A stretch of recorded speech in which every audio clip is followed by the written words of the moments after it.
Welcome to episode 95 of Live with the Maverick. My name is Dominic Lee, founder of Maverick Actuary. We are a content community. Our mission is to maximize the impact and value of quant professionals on a global scale.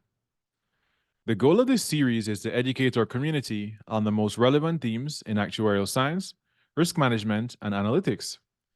The theme of today's discussion is Actuaries in the Middle East.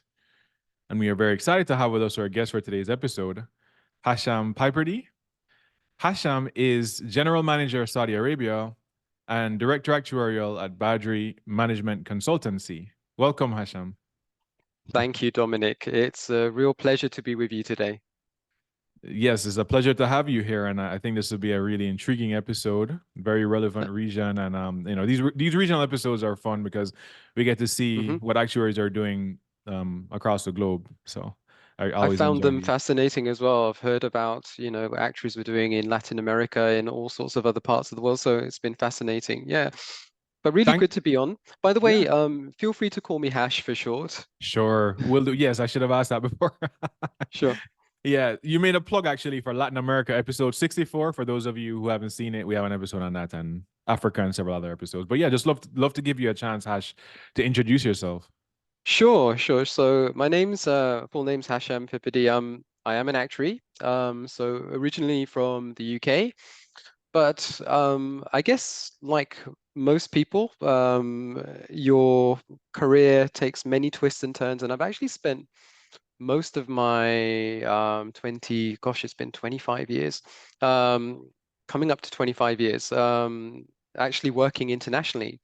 So, and working across different disciplines. So so GI or P&C for our friends in North America, as well as life and pension, investment. I've also moved away from actuarial as well, as I've moved into more senior management roles, more into strategy consulting. And I was also MD for a tech company for a while as well in Singapore. So, and my most recent role, yes, I'm with Badri. I head up our business in Saudi Arabia, and I'm also a member of the leadership team for the company. For those of you who are not familiar with Badri, we are probably the largest actuarial company across covering the Middle East market. So started about 10 years ago with two guys, and today we are 200 strong, covering half a dozen countries, and all aspects of actuarial work, and actually expanding into much more. So hopefully that gives you a bit of a flavor, a bit of background about myself. Well, one of the small factoid, somebody asked me, I think I was doing a session at one of the universities, how many different places I've worked. So I've lived and worked in something like 20 different countries. Wow. But insurance, what I found, insurance is the same everywhere. Same challenges, same opportunities, different levels of development in different markets. So anyway, I'll pause there. Now, thank you for providing that overview of Badri. I wanted to ask you, within that company itself, I know I mentioned that you're General Manager Saudi Arabia and Director of Actuarial. How would you describe your current role? Is it more like a chief actuary type role? Do you have any specific responsibilities there? Yeah, so my role is, I guess I wear a couple of hats. So I'm one of the directors of the company. So one of the management senior leadership of the company. And I also head up our business for Saudi Arabia. So I'll talk a bit more about the Middle Eastern countries because Saudi Arabia is actually the biggest market in the region. So I wear two hats. So a strategic senior management role, as well as a chief actuary role. So I'm a regulated actuary by various regulators around the region. So and I'll talk a bit more about what that actually specifically involves later. Yeah, sure. So you mentioned Saudi, and I did mention that the theme of today's discussion is actuaries in the Middle East. Hmm. Before we dig into the details, let's first take a step back to understand the broader region. Several folks, including myself, not very familiar with the Middle East, may know one and two countries, but Hmm. what countries are in the Middle East, and what are the most relevant countries for actuaries to be aware of in the region? Yeah, I can only talk a bit of a caveat here. I've been in the region for just over 3 years, so I'll talk to the markets that I'm familiar with. But if you think of the Middle East region, you have Turkey across to Iran, Iraq in the north, Syria, Israel in the north, and then you have Northern Africa as well. So parts of well, Egypt certainly is classed as in the Middle East. But the markets which I'm more familiar where we most commonly work are within the GCC, so the Gulf Cooperation Council. So that acronym is, think of it like the European Union of the Middle East. A lot of the countries in the Gulf Peninsula. So, and that would include one, two, three, so six countries: so Saudi Arabia, United Arab Emirates, Kuwait, Oman, Qatar, and Bahrain. So those, in terms of the, just to give you a relative idea of the scale, so Saudi Arabia is by far the largest country in the region, geographically and also by population. So about 30, 35 million people. And then you have the United Arab Emirates, so Dubai, Abu Dhabi, and so on, with about 10 million. And then the other countries are smaller, about 2 to 5 million in terms of population. So overall, about 60 million people in the GCC portion of the Middle East, with a GDP of about $2 to $2.5 trillion. So, per capita, pretty developed. In terms of the economy. And if you look at things like the what's that index, the Human Development Index that the UN has, they're up in the 80s, 90s, so very well developed. But insurance markets relatively in their infancy. I can drill down a bit more, but I say these are the ones that I have most knowledge about, the countries where we're most active in anyway, certainly. Not Yeah. to say that the other markets are not thriving and developing as well. But these are the ones where certainly the regulator has specified a specific role for actuaries. And we're actually, one of the exciting things is actually being here on the ground, supporting, discussing with the regulator as they actually develop the regulations. I can talk a bit more about that later as we get into more details. But, when we think of the Middle East, yeah, I'm thinking predominantly about the GCC. Yeah. One interesting thing that I learned earlier is that the United Arab Emirates has, I think it's, correct me if I'm wrong, 7 emirates, including Dubai, Abu Dhabi, and others.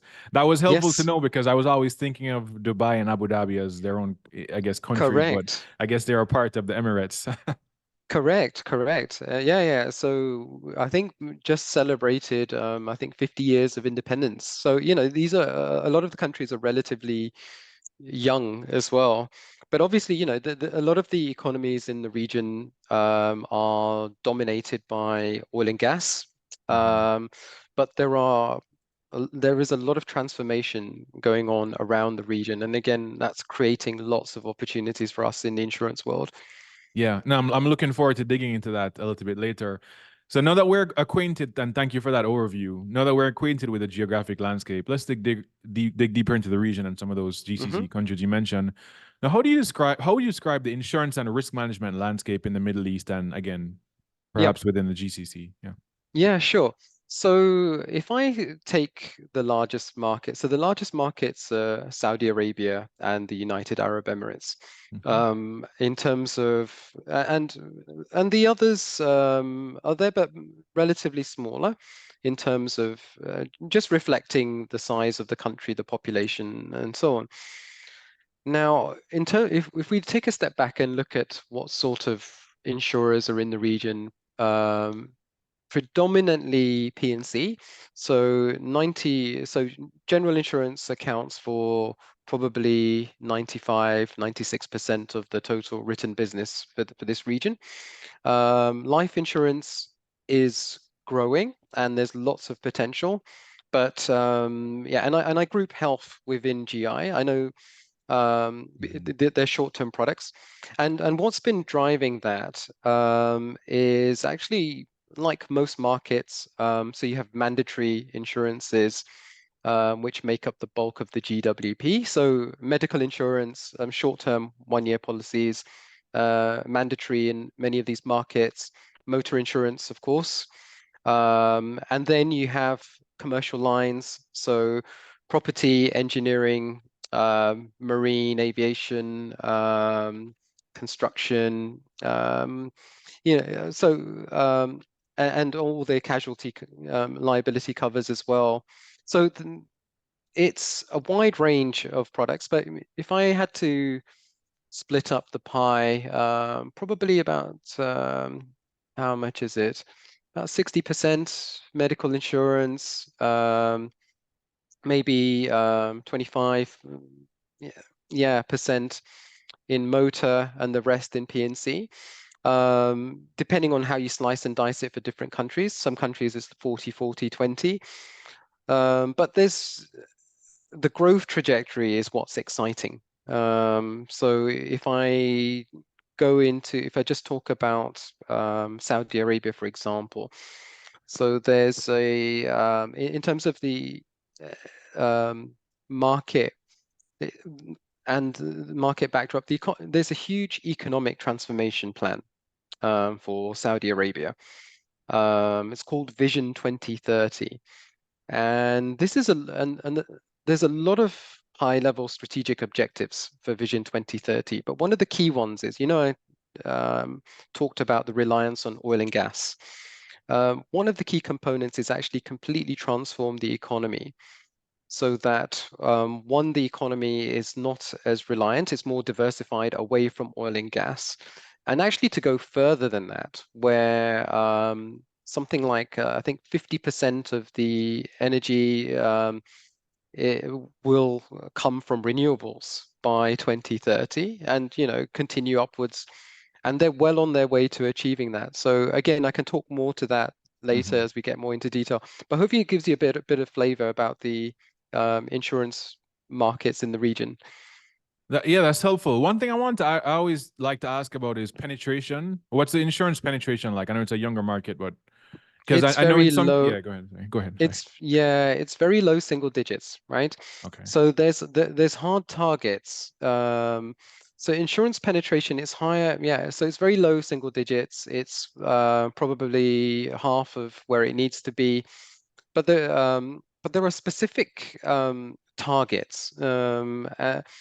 So a lot of the products at the moment are mandatory products, but I think there's lots of ways. So for Vision 2030, let me give you one example in Saudi Arabia. There's a hard target to increasing in insurance penetration for the country.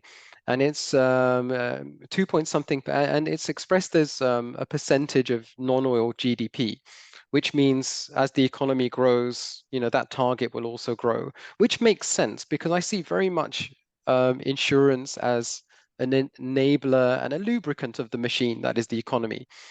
So we have, all these investments into these large.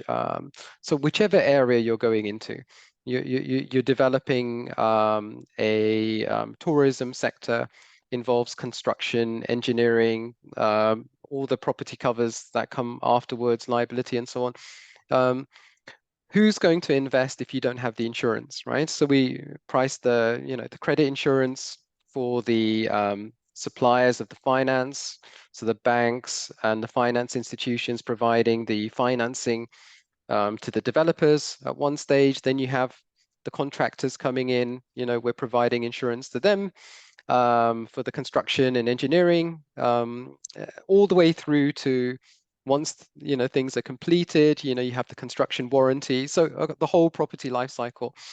And without insurance, as the lubricant, it would be very hard to raise the financing to actually complete the projects in the first place. So that's why I think about insurance as a key cog in the wheel to, support all this growth. Yeah, and that's an important point. And in our previous conversation, something else you mentioned was around regulation around pricing. You mentioned that there's some new regulations around insurance pricing. Lots of regulations around pricing everywhere, right? So if I talk about the regulatory landscape, and from an actuary's perspective, okay, so I've said, the market's predominantly P&C, but that's not to say the life insurance sector is small. And there's also opportunities in pension and social security as well. But focusing on where I'm most knowledgeable on the P&C side. So regulatory environment, you have different regulators who have different requirements. And in a lot of the markets, you have a role of a appointed actuary or a chief actuary, which is often outsourced. So, the actuaries that sign off on the reserves every quarter. In addition to that, quite often that responsibility extends to solvency capital, certifying the capital adequacy. Sometimes it extends to pricing as well. I would say in terms of the regulators in the market, the Insurance Authority of Saudi Arabia has probably the most comprehensive regulatory regime, very proactive regulator in terms of supporting the growth and development of the market. But it does result in some pretty heavy regulations. So in terms of what one appointed actuary will do for one insurer, so it covers everything from pricing. When I say pricing, I mean rate making. The reserving, solvency capital, investment ALM, reinsurance, structuring, you name it, we do it, right? So it's whereas in other markets, sometimes it's not as heavy. So it's more of a, what you would expect from a chief actuary, more focus on valuation and reserving. But on the pricing side, it's fascinating because I love, rate making ground up. So whether and of course, it's very different approaches depending on the products. But we have had some changes. So in the region, in Saudi Arabia, so we predominantly, so for personal lines, we predominantly use GLMs for rate making, where we have the data there. And on the motor side, there's been some significant changes. I think last year or earlier this year, the gender-based pricing was prohibited, which was quite an interesting one. Because female drivers in Saudi Arabia have only been driving for a few years, and I actually supported this step. We went through this in the UK. It's up to society to determine whether a rating factor is okay or not, whether that be, gender or your race or, whatever it may be, nationality and so on. So, that's a separate decision, taken by society here. They decided they didn't want to use gender. But what actually drove that was a lot of women found that, like for like, their premiums were significantly higher than males. And what was driving that was the fact, now this is my personal perspective, but my personal view, and I told the regulator this, was it's nothing to do with gender, because every market I've worked in where you've used gender as a rating factor, it's actually the other way around. There's a loading for males above females in the GLM rather than the other way around. But it's just a function of, females have been driving and they're only for a few years, and it's the lack of experience. So that was quite a significant change, impacted the motor prices quite a lot, but I think in a good way. I think it's a fairer way to rate. Yeah, no, that's a good example. Earlier you talked about the market being predominantly property and casualty. Hmm. But now that we're talking about regulation, something I'm curious Yep. about is certainly in the US, like if I use the US as an example, when you look at rate and form regulation for personal lines versus commercial lines, for personal lines, there's a thought process that there's needs to be more consumer protection because customers are less sophisticated. So there's like, less You mean flexibility. for personal lines? Yeah, Yeah, absolutely. less, So yeah. for retail, Mhm. totally agree with you, and the regulations reflect that. So going through a lot of innovation as well. So a lot of companies looking to launch new types of products, and the process from ideation, coming up with the feasibility design, all the way through to launching the product. Obviously, there's a lot more discussion with the regulator when you're selling retail products to individuals to make sure that it's from an actuarial perspective, the product is designed and priced so that it's fair. You're not pricing with a targeted combined ratio of something like 50%. You're not Right. ripping off the Yeah. customer, that you're fair. Yeah. But also there's and also, you're providing adequate communication to educate the customer. There's a lot of regulations around that, a lot of regulations when you're selling online as well to ensure that there is that protection there for the consumer.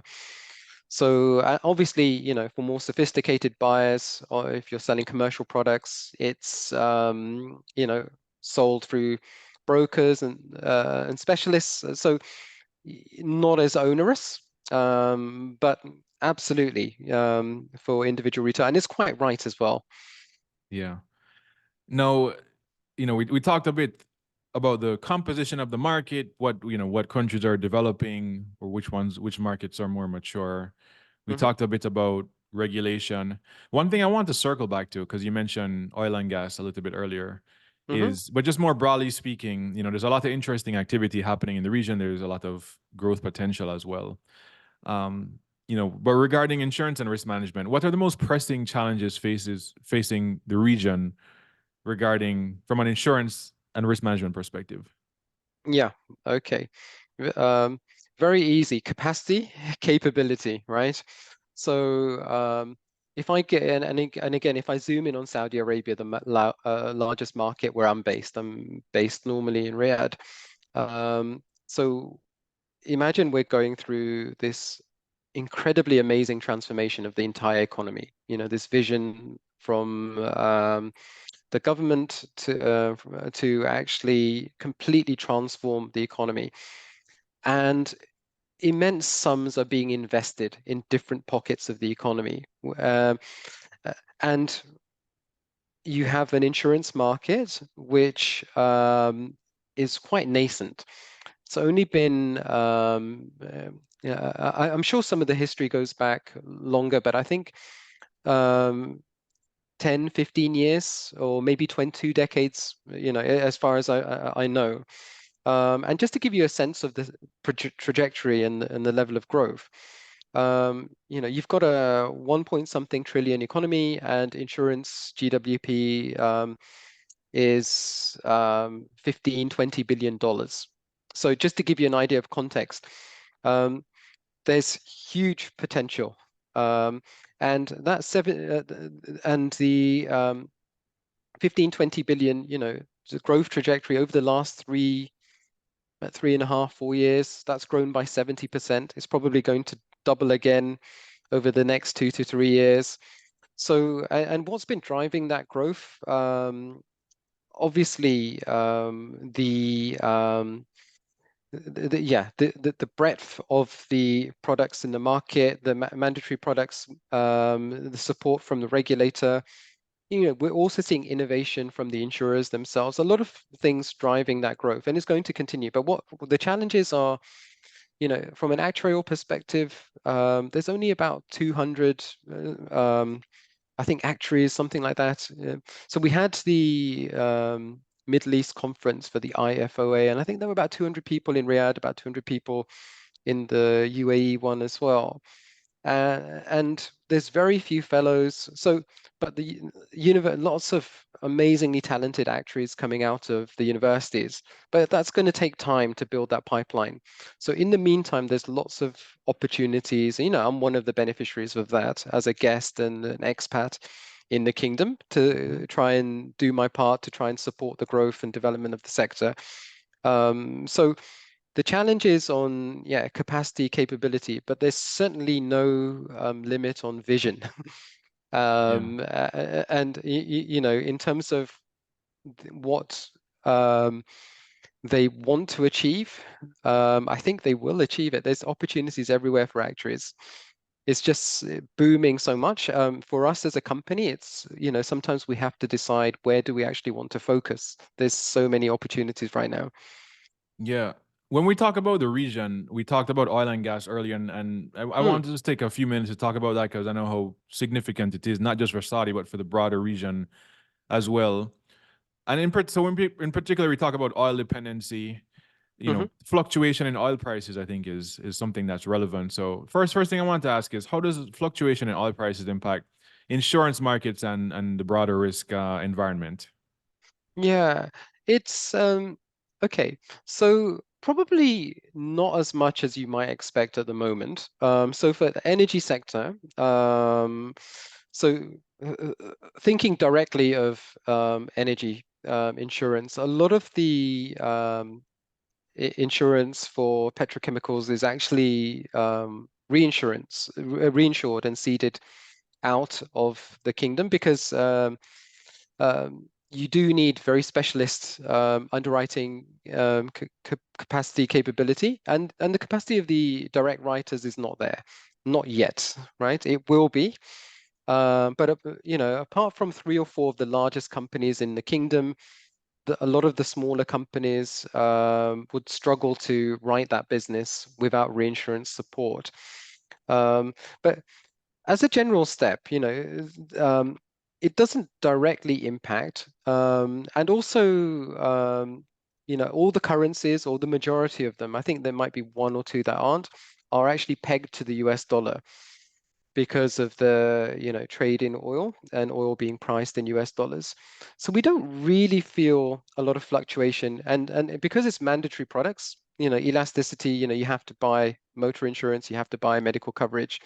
So potentially, energy is a relatively small portion of the premiums at the moment.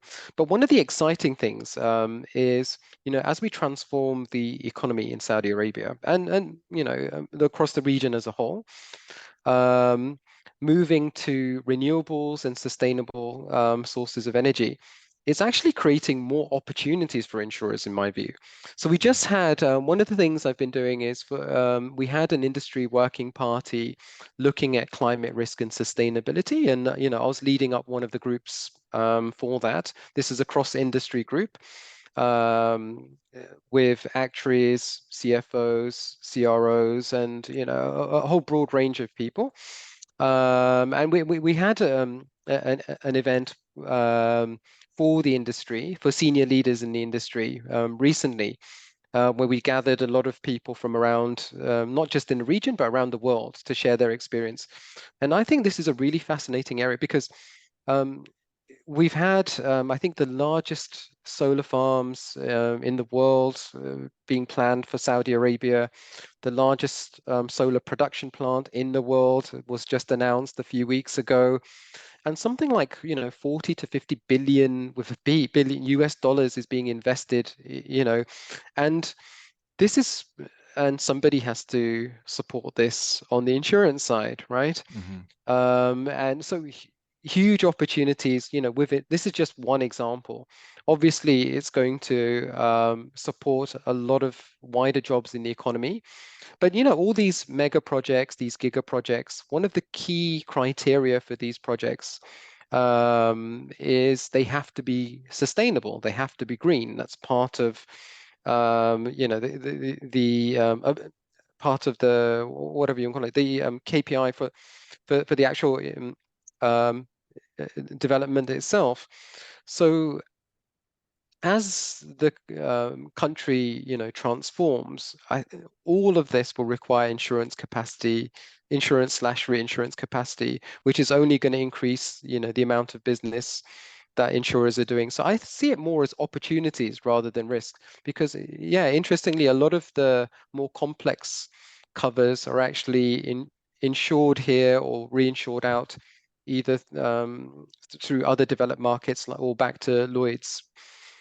That's an interesting way of thinking of it. Yeah, certainly there's opportunity, but the natural follow-up I have to that is, of course, so when it comes to sustainability, green energy, and things of that nature, I think the Middle East to me seems a bit unique in that the history Yeah. of oil and gas is so deeply entrenched. And I know we in the US we have Yep. similar issues here in places like Texas, where you are big oil Yep. markets, where there's a lot of pushback on green technology, green initiatives. How do people in Think the about, Middle East I think think of of it that? slightly, yeah, I think of it slightly differently, right? I think people are if I think about, uh, I had a lot of conversations with a lot of people in my role in the working party, the climate risk Mhm. sustainability working party.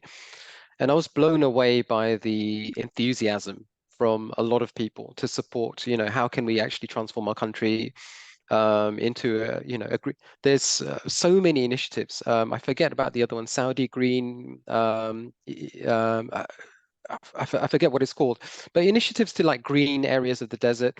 There's lots of stuff going on, but you also have to think about it as one of the differences. Perhaps I think of with if I take the UK for example, one of the things we didn't do.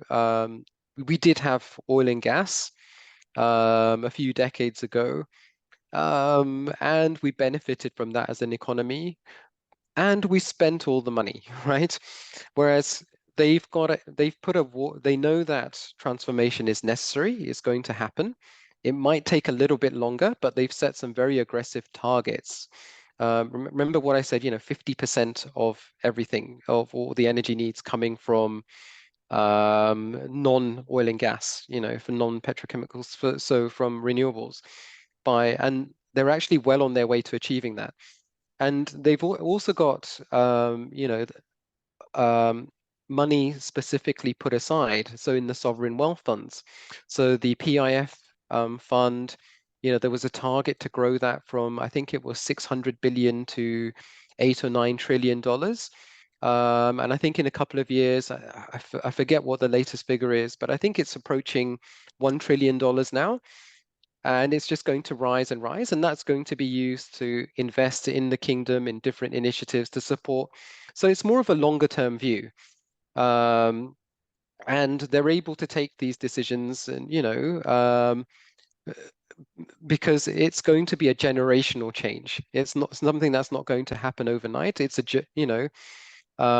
a marathon, not a sprint. Mhm. But there's a lot of enthusiasm and a lot of support from my experience. And personally, I'm very excited by it. And I think from an insurance perspective, it's going to create more opportunities than the other way around. And because they had the foresight to look at this, a few years ago, the sovereign wealth funds, there's a similar ones in Qatar, in the UAE, and so on. So these war chests, as I think of them, are there to actually, okay, they've reaped the benefits of oil and gas, but they know that the world is changing and they're going to invest in different areas to develop different sectors of the economy, be it manufacturing, tourism, whatever it may be, right? Financial sector. So it's a long-term journey, but I think that's potentially the difference. The other comparison I think of is when I did work in Scandinavia. Norway had a similar approach, with their Mhm. oil fund. I forget what it's called, where they again built up this war chest Yeah. because they knew that, resources are finite and they will have to invest in other places. So I think if you think of it in those terms, it's slightly different to, the dynamics that we have and the challenges we have perhaps in the US and in Europe. Yeah, that's great. No, follow up I have on that is we talked about Middle East and of course a lot about Saudi. When we think of United Arab Emirates and then some of the Hmm. developing countries, Kuwait, Bahrain, Yep. Oman, is that message consistent or is there anything unique to those particular regions, that any challenges that would be different within those countries? I think from an insurance perspective, right? Obviously, so a lot of companies are actually regional. So UAE is again, UAE was traditionally probably one of the first insurance markets in the region. Although Bahrain, I think, also used to be a regional hub, but not so much now. But UAE is very developed, and you have an offshore center called DIFC, which is where they've created a sort of offshore hub. So think of it, well, an onshore. So imagine what's the way to think of it? A mini Bermuda Sure. in the heart of Dubai, right? Where a lot of international insurers, reinsurers, MGAs, and so on, are there. So there's an international remit as well. So they write a lot of business, or a lot of business is transacted through the region to UAE. Some of that heads back to London or to other global insurance markets. So, it's very much connected to the global insurance ecosystem. Saudi, I've talked about a lot, is developing. It's overtaken the UAE in terms of the size of the market, and it will continue to grow and grow and grow. The ambition is amazing. The other markets are smaller, and a lot of them are actually following in the same, so the regulators in the region, they're following similar principles to the UAE, the Central Bank of the UAE, and the Insurance Authority in Saudi Arabia, which in turn, they're following the principles from because I said insurance is the same everywhere. So it was very familiar, the Central Bank of the UAE, the regulation very similar to the European Union, to Solvency II, or an earlier version of Solvency II. In Saudi Arabia, and some of the other markets, it's very much, if you imagine what it was before Solvency I type regime, before risk-based capital came in. So similar challenges, but we are talking about probably when you look at GDP per capita, a lot of these companies, because of the size of the populations, it's 30 to 40% higher than the US or the UK. And yeah, on a similar but smaller scale, a lot of countries going through that similar sort of transition and transformation. Okay, that's good to know. Something I'm curious about, actually learned about this from one of my followers, is something called Takaful Insurance, which I think is Yes. prominent in So the you talked about, region. Yeah. yeah. So I talked about pricing and importance of protecting consumers and so on, but the vast majority of insurance companies in the region are set up as Takaful, and Takaful is it's called Islamic insurance, and it's from the outside as a consumer, it's like you think of it as insurance. So instead of, but there are some notable differences. So yes, you pay instead of a premium, you pay a contribution. Um, and there's different types of models, which I won't go into in terms of don't want to confuse people. But the basic principle, the way I think of it when I explain it to friends back in London is, think of it like a mutual insurer. So, your participants are your members in your Takaful. So if you have a good year, you have to share your profits with your members or your policyholders, if you like. It doesn't all go to the shareholders. And there are limits on, what the shareholders, if you like, the people operating the insurance company can actually charge for things like the administration of the fund,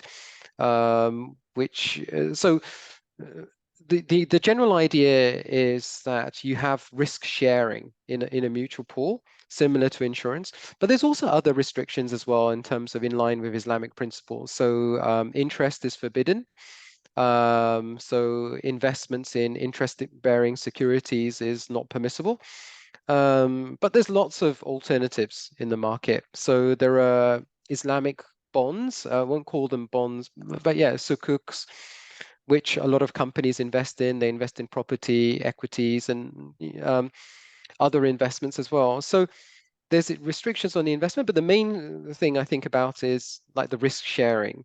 So in Saudi, there's different models in different countries, but for example, in Saudi Arabia, last year, every single company, it was amazing actually, every single company made a profit. And that's great for the shareholders, but by law, they have to distribute a portion of their profits back to their members, to the policyholders that contributed to that through the year. So, I'd say that's one of the key differences. But Would it's it a be fair? term that you'll hear. Yeah. Please go on. Would it be fair to simplify? Because I know in the US we think of things in terms of like profit ratios. So like, would it be fair to say it's like pricing a policy with like a profit margin of 0, or is there more to it than that? Yeah, you don't price it. You're still allowed to have a profit margin, Okay. but overall, say, if you have an overall surplus at the end of the year, you have to distribute Mhm. a percentage to the policyholders. Okay. So, that's and also policyholders are, yeah, I'd say that's the way. So you're still allowed to price with a margin. Okay. Um, so and the margins are quite modest. But at the same time, yeah, an element of that return goes back to the policyholders when times are good. Got it. Got it.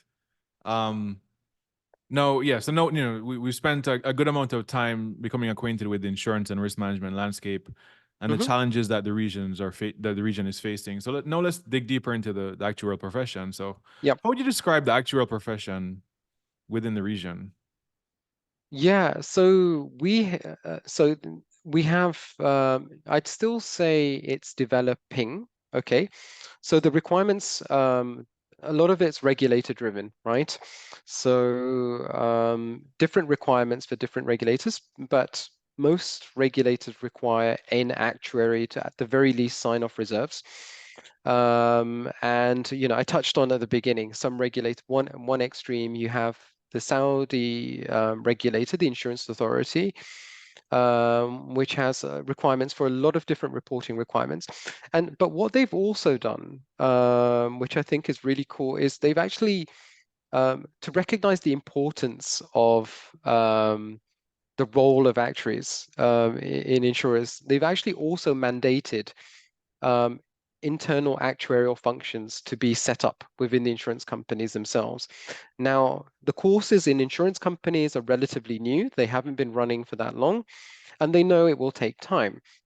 So they're allowing companies time, and I see myself as part of this transformation or this journey where I talked about some of these incredible talents coming out of the universities. So upskilling them so that a lot of the day-to-day work around reserving, pricing, whatever it may be, is undertaken by them. And eventually the idea is hopefully to fully transition, but that's going to take a few years. In other countries, a lot of the work is still being done by consultants like us because you just don't have the talent pool. And it creates a lot of opportunities, excuse me, for expat actuaries like myself to come to the region. There's very few fellows. So if you think about, 50 or so insurance companies in the UAE, Mhm. um, under 30 insurance companies in Saudi Arabia. So and if you think about, so the market at the moment, a lot of the work is being provided by consultants like Badri. But over time, I think that's going to change and reduce as the talent pool, they build up the skill set and the experience in-house. That will change over time. But there are certainly challenges because I guess when it's a question of exposure, right? So if you can read all the textbooks in the world, but there's no substitute for real hands-on experience, I would say. So if you have, a situation where I'll give some. where you're being questioned on your reserves by the management, one way or another. You have to have some experience to actually have that confidence to actually back your numbers, if you know what I mean. Yeah. We've all been there in that situation. Similarly, if I had $1 for every time in my career, an underwriter said, Mr. Actuary, you're killing my business with your rates, your technical rates. You have to have some experience of to be able to challenge and also educate and inform as well. So there's technical roles for actuaries, but I see this as developing as broader roles for actuaries in finance. We've just had IFRS 17, which is been a huge success in this part of the world, which has completely transformed accounting. It's a very actuarial reporting standard, right? You also have roles in underwriting, in risk. So I would love to see, but that will take time as the talent pool moves up and gains experience and confidence and so on. So very Yeah. exciting time. Yes, it sounds Period of like it. growth. Yeah, it sounds like it. You talked about the fact that universities have only been teaching this for a short amount of time. The markets is young and there's a huge supply demand imbalance and a shortage of skilled professionals in actuarial science and risk management. So other than the education that you mentioned, are there any specific initiatives to help to close that gap? Yeah. So there's the actuarial bodies are very active in this region. So my own body, the Institute of Actuaries for the UK, IFOA. So we recently held our first Middle East conference, and again, recognizing the importance of the region. I was invited actually to speak at an event in London. Was it last month? Yeah, last month, talking about the Middle East market. And we're actually, there's a lot of initiatives that the IFOA is doing with the universities and also, with partnership with the employers and the regulator to try and support the growth, development, and support the technical development of actuaries in the region. Also, the Society of Actuaries. A lot of actuaries in this region are SOA actuaries, which is, again, interesting because it's predominantly a GI market. But the SOA have been wonderful in terms of the support that they have given as well. I so a lot of the fellows that have moved from other parts of the world are a lot of them have actually been life actuaries who have transitioned Mm. to this part of the world. One of the wonderful things I found is the variety of work that we do. Of course, I have some wonderful, and I'm not going to pretend to be an expert in everything that I do, but we have some excellent technical experts in be it on life or on pricing or whatever modeling we're doing on reinsurance and so on. But the exposure you get, when the market is developing, you're not just submitting a report for the sake of regulatory compliance. The opportunities to actually drive the changes in regulation based on what I've seen, my experience in the UK, in Singapore, in Asia, in other markets as well. Because everything's following a similar trajectory to what I've seen before. The, it's a really wonderful place to be right now for an Yeah. actuary. So yeah, it sounds like it. You touched briefly on the IFOA Middle East conference, which I know was held. There are two different events, Riyadh and Dubai. Correct. Were there any key takeaways from those events? Yeah, for sure. So, firstly, I was actually blown away by the support and enthusiasm. There were about 200 attendees for both. And for the Riyadh one, actually, if you think the population, 70 to 80% were young analysts, and even some university students as well, which was in contrast to Dubai. Remember, I said it's a much more developed market where we had a lot more fellows there, a lot of regional carriers, reinsurers operating from there as well. But in key takeaways were what was interesting was similarities and differences between the markets.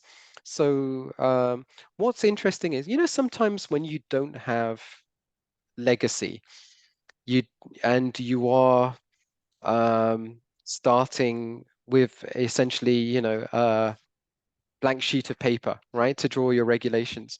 You have the advantage of being able to actually draw on um, experiences of, a lot of developed markets, very experienced actuaries in London or other places, for example. So what was interesting was in Saudi Arabia, predominantly for personal lines, we use GLMs for pricing for personal lines where we've had data, some commercial lines as well, but um, we've been using this in the UK for decades, right? So probably I assume similar in the US. Mm. But they were able to implement that without any resistance from actuaries who were, wedded to approach and to very simplified burnt cost type approaches. So in other markets, actuaries haven't transitioned because of legacy or for whatever reason. Whereas in Saudi Arabia, what we found was, because it came from the regulator, they had an expectation that you would have GLM-based pricing. So the market just shifted. And now they're actually pushing even further to, I actually did a session on data science, on pricing, where they're actually looking to push the envelope to the next level. Can we move beyond GLM to GBMs, GAMs, or data science, AI type machine learning algorithms, for dynamic pricing Yeah. in personal lines? So um, that was really, really fascinating. All It was interesting. You have, yeah, so the contrast, the developed two biggest markets, the developed market in the UAE and, the developing but fast growing market of Saudi Arabia and the approach they're taking. Very, very, very different contrasting approaches, both successful in their own right, but um, yeah, that was one of the key highlights. Lots of sophistication on the actuarial side, on the technical side, because you don't have that legacy in the years of, actuaries, old actuaries like me who are resistant to change. Yeah, understand. Now, earlier we talked about oil, and a second thing that I want to talk about, because when I do these episodes, I want to make them as specific to the region as possible. And when we think of the Middle East, geopolitical risk has historically been a dynamic that the region has had to contend with. So, how does your geopolitical risk impact the business of insurance? It impacts it in so many ways. So if you think about recently, yeah, so reinsurance rates drive, so a lot of the P&C business. So when you have markets where capacity is relatively low at the local level, um, and even the largest insurers in the region, even yeah, they don't have the capacity and they rely heavily on the reinsurance support. So the geopolitical risk, whatever the perception is that goes into the underwriting in Lloyd's, that feeds through to the region. And the reinsurance rates, which again, because the premiums being charged are a function of the reinsurance rates. So that has a direct impact. They can be volatile. So you've seen the attacks on the shipping. So um, marine rates have gone up incredibly, right? So in terms of um, uh, depending on the routes that the ships actually take. Also, beyond geopolitical, but that's on it does impact certain areas. But I think the biggest risk at the moment is probably more on NatCat. So you would have seen the recent floods, I think a couple of months back in Dubai, which were classed as, these weren't even in our models. These are meant to be like 1 in 200 year events, if that. So, nobody was holding capital for these events. And and the scale of destruction, actually, what was more fascinated by the scale of the recovery, to be honest. But at the time, it was an absolute disaster in terms of the damage to property, motor. The airport was underwater. Huge insured losses, billions of dollars, unheard of. And this region is meant to be Nat Cat free, certainly in the GCC region. So this is a function of, showing that, climate change is impacting quite heavily. There's parts of Saudi Arabia on the western side where we're predicting, in our models, we predict flooding. So we don't get much rain in the deserts, but we've been getting floods consistently last 2 to 3 years, huge insured losses, right? Um, uh, Probably not on the same scale as UAE, but motor and property carriers have been hammered really hard by the floods on the west coast of Saudi in the Jeddah region. And these, again, we don't hold capital for this because they weren't even in our models. The reinsurers were not even pricing for this. And this is happening once every 3 to 4 years now. So I see that probably as a bigger, longer term, medium term risk than geopolitical. But in terms of, the wider, so reinsurance rates go up and down. But what I would love to see is more reinsurance, homegrown reinsurance capacity and support, and more reinsurance homegrown in the region. But that will take time, and it obviously takes a lot of capital and so on. Yeah. Nat Cat is, I mean, that's something I'm very familiar with in the US. Certainly wouldn't have thought of it as much there, so that's not surprising. Well, Coming back to global rates are yeah. driven by hurricane rates in Florida, aren't they? That's the thing. Yeah. Yeah. Yeah. Kind of circling back just real quickly to the Yeah. geopolitical risk. One of the reasons I think is interesting is because obviously there's the insurance angle, but I think there's just a broader risk management angle. So what opportunities, if any, are there for actuaries and risk professionals to help manage geopolitical risk? So not limited to insurance, but just the broader risk itself. Do you envision any opportunities there? Absolutely. So when it comes to, if you think of the whole value chain, right? Everything from underwriting, pricing, so all the way through to capital, reserving and capital. So one of the directions we're moving towards in Saudi Arabia is risk-based capital. And again, when we were consulting with the regulator, these are actually some of the things a lot of us, not myself and a lot of other colleagues, experienced actuaries, we were saying that for the risk-based capital charges for NatCat, we should allow for and analyze the data for the region. And we should also allow for, expectations for things like the floods that we're observing more frequently and so on. So actuaries are already making an impact. In the UAE, the regulator has just introduced a really good piece of regulation this year for the ORSA. I think you have ORSA in the US as well, Yeah. right? Yes. Similar to Yes. S2. Yeah. So again, this is an opportunity now where you're monitoring solvency and stressing your capital and your balance sheet, much more frequently. And there's a lot of input. So then you move away from just doing the calculation of the solvency and filing a report to proactive advice in terms of, okay, what's the financial impact of the stresses on our balance sheet from these Nat Cats? What does it mean in terms of not just underwriting performance, but in terms of our capital? And then actuaries have a huge opportunity for the role that they can play in terms of risk management. A lot of CROs in the UK I know are actuaries, not the case here.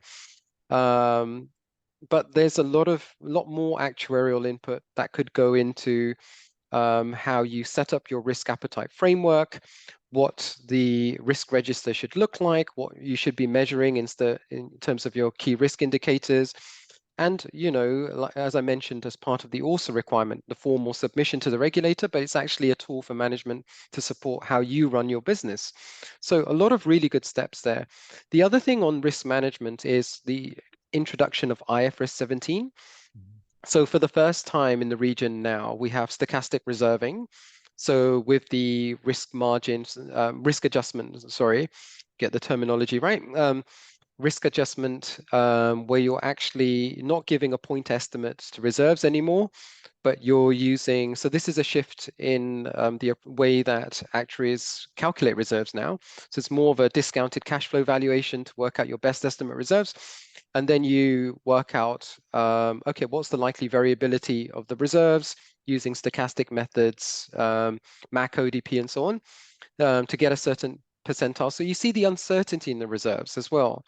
And then companies are holding that. So this is, again, this is quite new. It's only just come in with IFRS 17 or with the also requirements, and it's creating a lot more opportunities for actuaries to actually add value and support, the strategy of the business to actually help them optimize their capital strategy, So a lot of opportunities on that side as well. Yeah, well, thanks so much for that illuminating perspective. And just want to thank you for your time today. I think that's a good note to end on. I think this was very insightful for me, and learning a bit about the region, the insurance and risk management landscape, what actuaries are doing, how the profession looks, what the growth opportunities are. I think this is going to be a very insightful episode for the community. And Hash, It's just want to thank you so much for your time. You're very welcome. It's been an absolute joy chatting to you. I love listening and finding out more about other regions, what actuaries are doing around the world. Just to kind of close off, I really, I was quite unsure. I ended up here. I ended up as an actuary by chance, but I ended up in this region by chance as well. So I wasn't sure. There wasn't much risk management in my career planning in that respect. But you know, I would say that this is probably one of the fastest developing and most exciting areas in the world to work in as an actuary right now. And if there are any actuaries around who are interested and want to find out more, by all means, happy to have a conversation and talk more. We need your expertise. So would LinkedIn be the best place to reach out to you? Sure, Great. by all means. Okay. Well, everyone, reach out if you're interested in speaking to Hash. Okay, all right. Thanks All very right. much, Dominic. We can probably wrap up then. Thank you so much. Have a wonderful day. You as well. Take care. Bye Take bye. care. Bye.